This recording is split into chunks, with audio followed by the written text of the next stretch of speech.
বিসমিল্লাহির রহমানির রহিম। একজন গণী রাজনীতিবিদকে নিয়ে আমরা আলোচনা করব।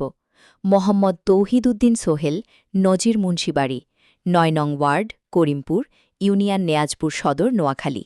আমাদের সুপরিচিত একজন ভালো মানুষ হিসেবে আমরা জানি। উনি সর্বাধিক সমাজসেবক ও ক্রিয়া অনুরাগী।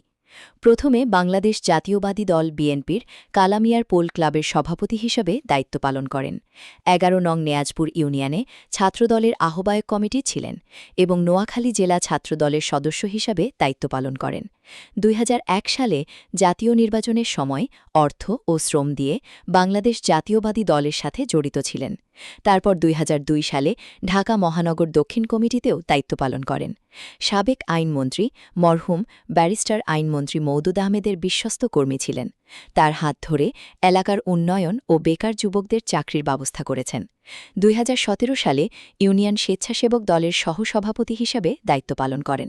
পরে সাউথ আফ্রিকায় ২০২১ সালে সাউথ আফ্রিকা প্রজন্ম দলের কেন্দ্রীয় কমিটির সভাপতি হিসেবে দায়িত্ব পালন করেন।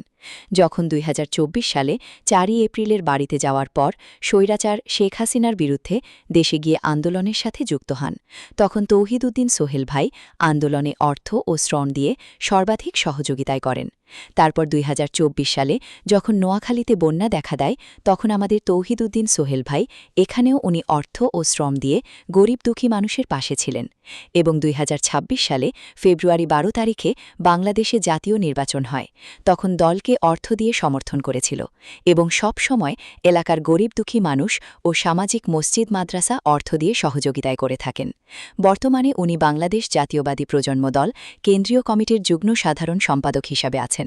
এখন সাউথ আফ্রিকা ল্যান্সটাউনে বিভিন্ন ব্যবসার, বাণিজ্যের ও রাজনৈতিক সাথে জড়িত আছেন।